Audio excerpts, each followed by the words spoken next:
Welcome to the Unbreakable Mind and Body podcast. I am your host, Tiana Gonzalez, a multi-passionate creative, storyteller, and entrepreneur with a fierce love for movement. This is our space for powerful stories and actionable strategies to help you build mental resilience and elevate your self-care practice. Together, we will unlock the tools that you need to create an unbreakable mind and body.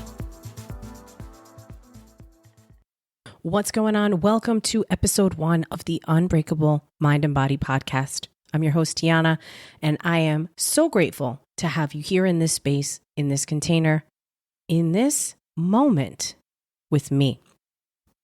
The main theme of this show is overcoming adversity, and I plan to help you with difficult situations that you are either currently facing or that you might encounter in your future by sharing stories about challenges I've overcome in my professional life, with family members, and of course, in the romance department.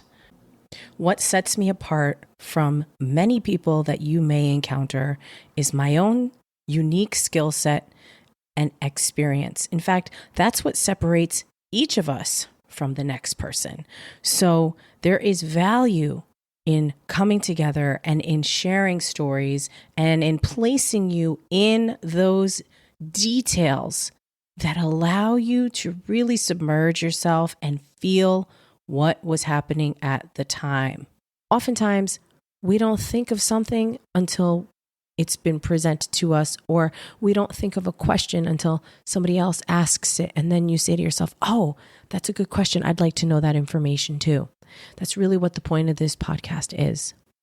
So today you'll get a picture of who I am and my background. And as we continue episode to episode, we'll get real gritty into the details of some really juicy stories and some situations, twists, turns, changes in direction. It's happened time and time again where I've started something and then I've changed my mind. And I used to be disappointed by that. I used to be pissed if I decided, this isn't working out. I guess it's just going to suck. No, now I'll say to myself, this isn't working out. I need to make a change. Both of them are saying it's not working out. One person, the first, is saying, I'll suck it up and deal with it. The other is saying, I'll make a change. It could be a drastic change. It could be a minor change. It could be internal. It could be external. The possibilities are endless. But how you choose to do the next thing is what I'm here to help you with.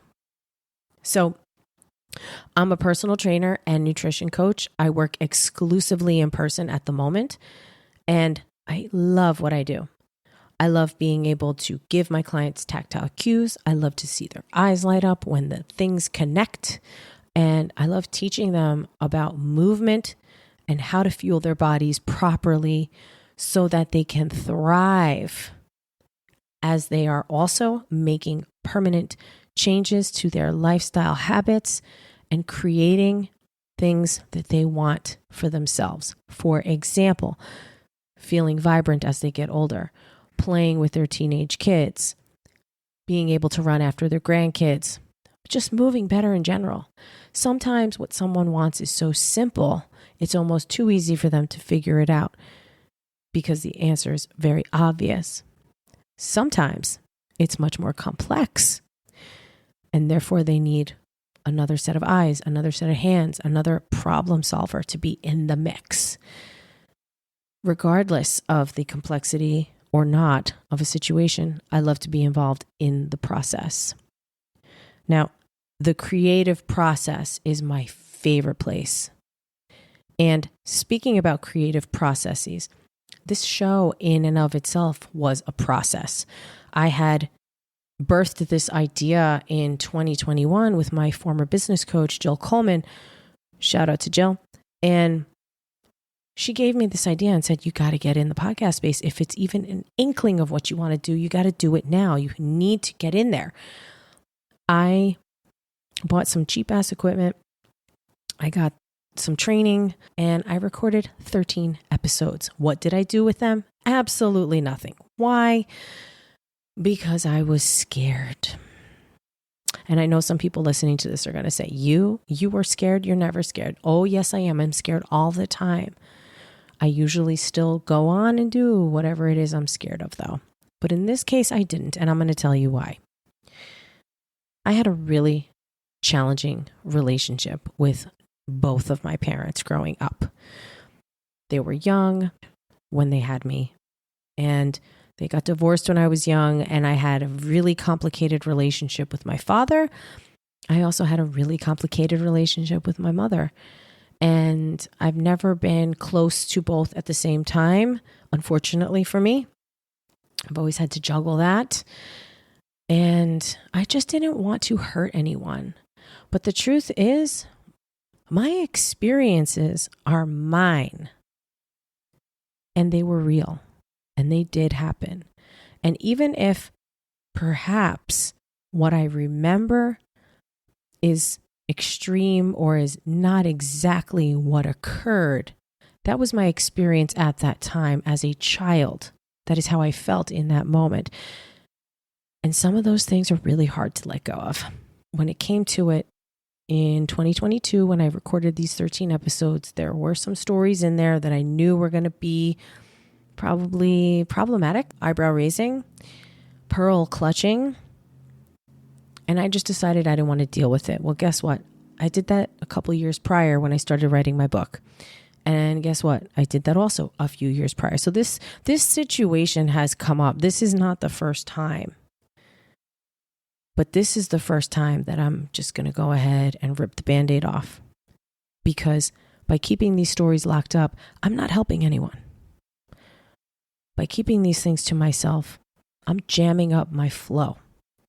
Artists need to create. And if they're not creating, they're suffering. Musicians play music. Dancers dance. Painters paint. Writers write. Singers sing. Do you see where I'm going with this? I'm a storyteller. I have the gift of gab. I love to talk. And anyone who works with me knows they can hear me yapping all day. And the funny thing is, I actually thought I was an introvert for a period of time. No, it wasn't that. I was just working in isolation. But I was home as a function of my work. And the truth is, I needed socialization. I needed to be around some people. I needed to get out into the world. And I do love people and I love to talk. So this could be a fantastic outlet for me, and it could be a great way for us to connect. If something I say is relatable, let me know. Please check the show notes. It has all the ways that you can find me out in the world. And reach out to me and share with me your similar stories. Because this is how we can flourish, by coming together. You don't always have to do everything alone. In fact, I just saw a piece of content moments ago before I started recording that said, if you have the mindset of thinking that no one understands me and I'm just out here on my own, then that will be your truth. But if you realize that maybe you are not easily understood, but there are other people out there with similar situations that you could at least give them a chance to see if they can empathize with you, you'd probably be better off. One of the recurring themes that I'm going to be touching on a lot on this show is worthiness, particularly self-worth, the worthiness you assign to yourself, the worthiness that you feel internally, because it impacts everything, including how you show up in work conversations, in your personal relationships. And it was something I had to teach myself how to discover as an adult. It's not anyone's fault. I did the best I could at the time with the tools I had at my disposal. I wasn't taught certain things as a child. I had to figure it out. I thought that being independent was the only way for me. Make your own money, keep a mattress fund, have the fuck you money, Never rely on a man. These were the things I was indoctrinated with as a little girl. I kid you not. 5 years old, 6 years old, 7 years old. Both my mother and father saying these things to me. I had major trust issues. I didn't trust a lot of people.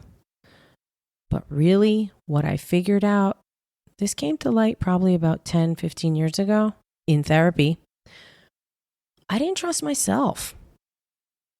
I didn't know how to establish a boundary in a healthy way, nor did I know how to maintain it, nor did I realize that I don't have to explain myself to everyone. No is a complete sentence.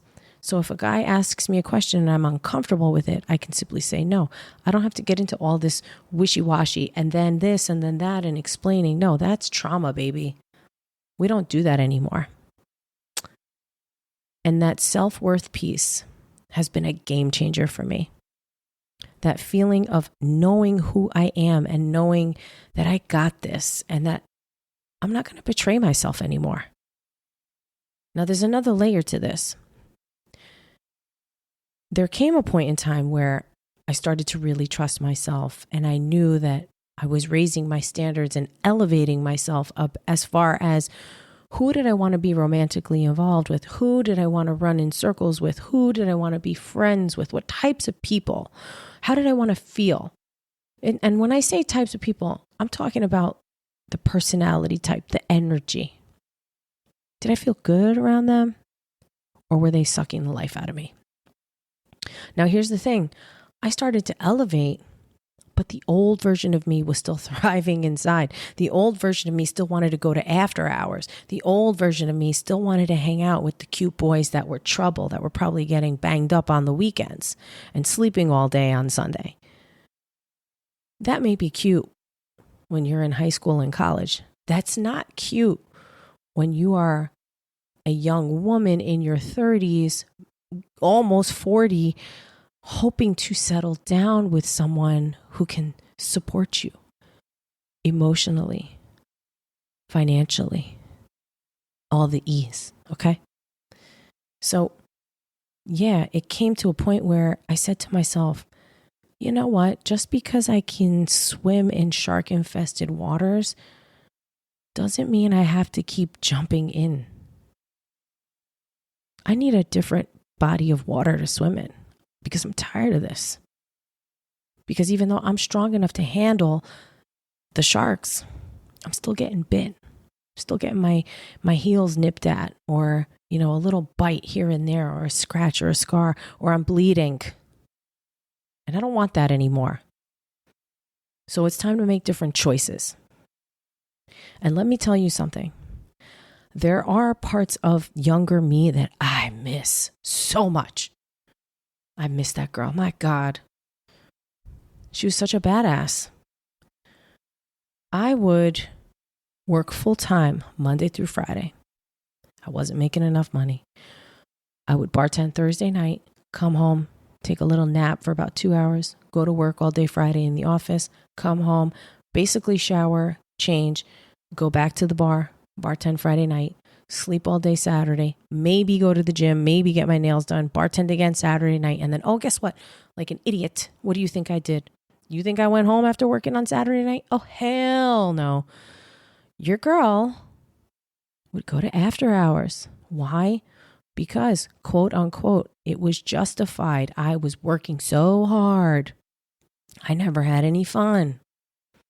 So I was going to go have fun, go to after hours somewhere in some like fire hazard, rinky-dink place underground, or like some secret hotel party, or like some place with like no windows, just all blacked out, pitch black inside, drugs everywhere. Like, hello, why was I putting myself in that environment?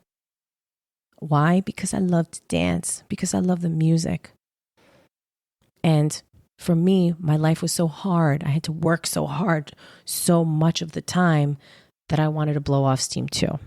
Now, listen, if that sounds anything like you, I'm not judging you.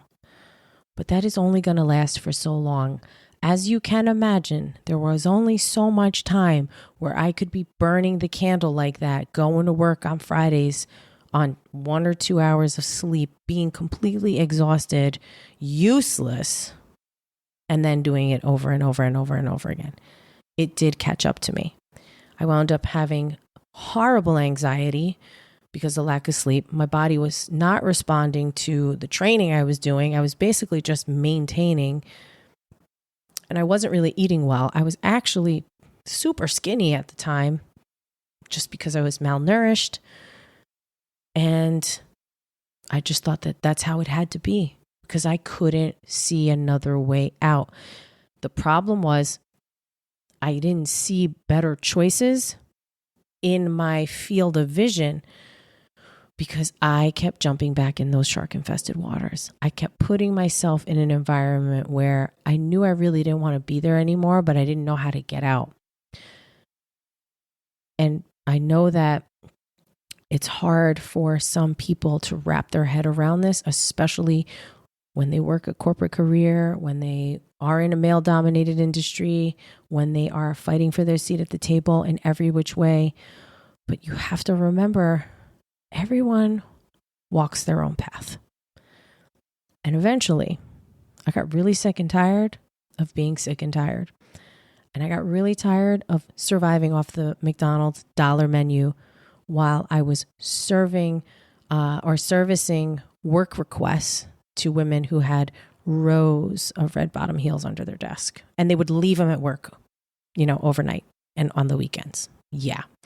And I had a safety pin holding up my pants zipper. Anyway, I went on a complete tangent, but that is a little bit of background on who I am: a fighter, a survivor, a figure outer, a problem solver, a yapper, a career changer.